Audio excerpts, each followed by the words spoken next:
Hey everyone, it is Sunday, February 19th. You know, I always know the date, well, not always. I usually know the date before I start these videos, and then I turn on the camera and I forget. So I didn't do much today. I had a very busy day on Friday. I went to work. I feel like I had an appointment in there. Oh, yeah, I had an appointment. I'll tell you about that. And then I had a 31 party, so at someone's house. So that's the third one that I've done in 6 months. So CJ obviously was there with me because I can't carry the bags, at least not well. And there was like 12 people there. It was good. I mean, obviously, because I'm going to make money off of it. But by the time I was there for like a couple hours, my brain started to shut down. The chaos was way too much for my processing, and it's funny because CJ knows the look on my face now when things get to be too much, and he just looked at me. He's like, "You ready to go soon?" And I looked at him and said, "Uh-huh." And really, when I get overwhelmed, overstimulated like that, I can't form sentences. I can manage to get out yes, no, and uh-huh, all those times that's happened. So I don't think anybody noticed, which was good, except for CJ. But I definitely went from, knowledgeable, helpful, energetic as I am these days, to, oh my God, I have to be home and I have to shut my eyes and I need something to eat and I have to, have no noise. Something just went bang in the basement. I don't know if that was on tape or not, if you guys could hear that, but that was kind of loud. Anyhow, so yesterday, CJ and I hung out and did some stuff around the house. What did I do yesterday? I did something. Jiminy Crickets, I don't even know. I'll find my planner. This is why I have a planner, because I can't keep track of my life. Also, I have short-term memory problems now, so, Oh, I went to CrossFit.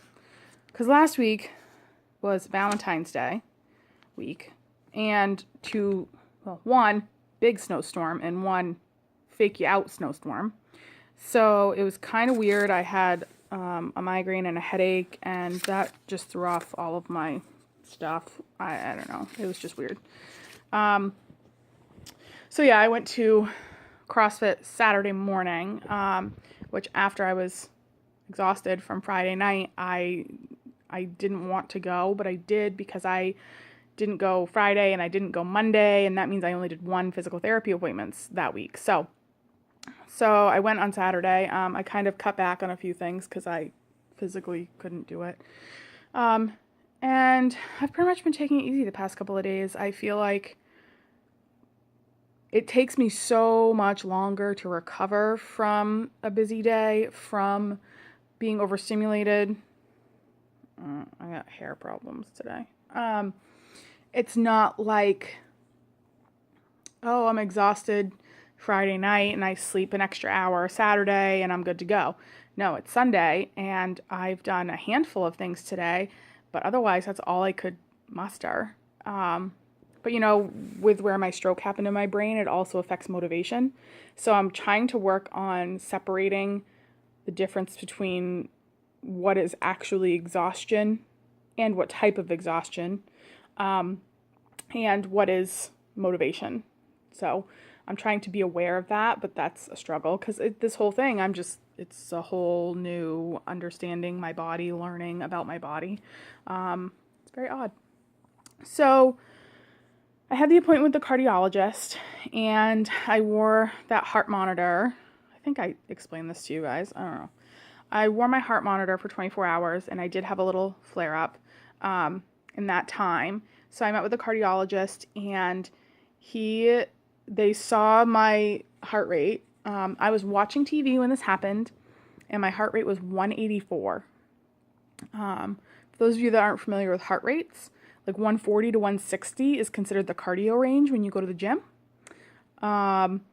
So I was laying on the couch and my heart rate jumped to 184, which Also made me feel better because when I told him the last time this happened and I took my heart rate, it was 210. He thought I was kidding. So that made me feel a little better, that there was something that high. I mean, obviously it's not a good thing, but it's like, you take your car to the mechanic and it doesn't make a noise. I went to the doctor and he saw the issue. Thank God. So he looked at all of my scans that I had done when I was in the hospital, and all the tests that I've had. And he said the actual mechanics of my heart are good.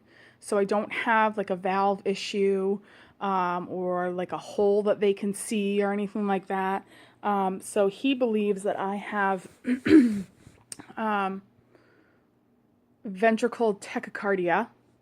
So he believes that I have an electrical current in one of my ventricles that is trying to override my atrial. So basically there's two things trying to combat pumping blood, and my heart doesn't know what to do. So I have to go see an electrophysiologist. I think that's what it was. He just shortened it to EP. Apparently there's a whole branch of cardiology where they just talk about the electrical currents of the heart, which I think is very interesting. Had I known that 20 years ago, maybe I would have gone to that for school. That'd be kind of cool. So he said, oh, if that's, I want you to get a stress test done. Yeah, stress test. The girl with the cane who just worked up to going 1 mile per hour on the treadmill. I was like, I don't really know how that's going to work. He's like, well, do you think you could go a speed of 2?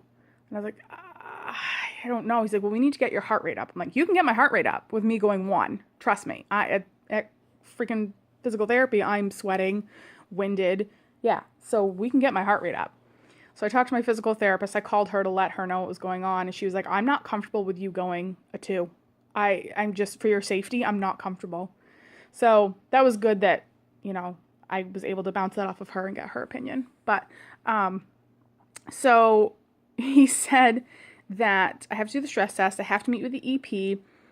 And if the EP confirms that that's what that is, then there's medication I can take. Of course there is. Fuckers. Oh, you can take a pill. I'm like, okay, so that would be a pill that I take for the rest of my life, right? Yes.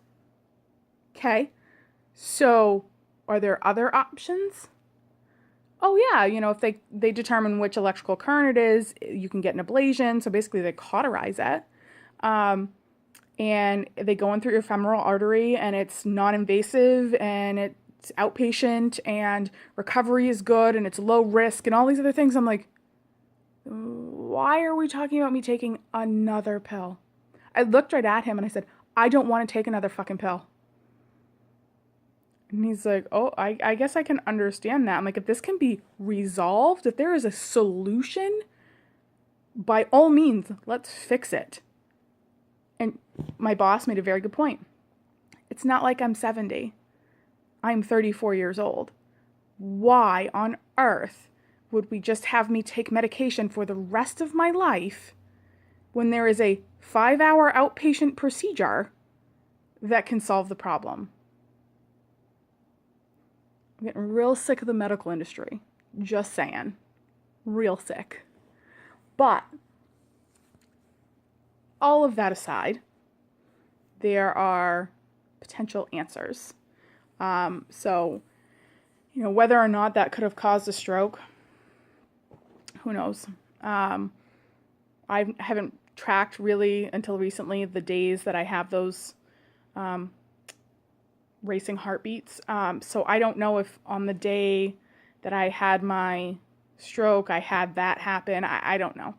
I still wish that my original primary care had said, you need to go see a cardiologist. The first time I brought this up to her, a month before my stroke. Yeah, a month before my stroke. But, we don't know if that was the cause. And truthfully, they're probably never going to say if it was.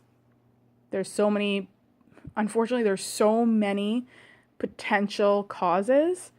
There's no way that anyone can say, yes, it was this. Yes, it was that. The initial, deduction by my neurologist is birth control. a combination of birth control, migraine medication, and family history. And truthfully, that's probably the best bet. Makes the most sense. So, actually, at my 31 party on Friday, I felt really good because I actually got to take a minute and say that in front of everybody. I said, if I slur my speech or I get really tired or my hand doesn't work or something like that, it's because I had a stroke. And I said, actually, while I'm here, I want to take a moment to tell you ladies, if you don't need to be on birth control, don't be on it. And it was cool that I could be an advocate for that and I could share that with them. And I wasn't saying it to scare them, but it did scare some of them. I could see that. But it's a reality. It's an absolute reality of hormones. Even if you're on estrogen replacement, I can never take estrogen replacement because I have a stroke now in my history, because there's a stroke risk. So let me look at my calendar again because, I get confused. Talked to the dentist about my sore gums and they said, oh, it's because of the medications you're on. Of course it is. Anyhow, that's kind of it. This video is probably going to be too long to upload, but I'm just chugging along. Worked 20 hours last week. I'm steady at about 20 hours. I'm going to try and up it a little bit more next week, I think. It's just really hard. The endurance piece is one of the last things to come along, and it's really friggin' frustrating. I just want to go to the grocery store and work and do life. I want life. I want my regular life. But endurance, balance, overstimulation. Those are the last things to come, I guess. So, all right. Thanks for listening, everybody. I will try and update you again next week. Bye.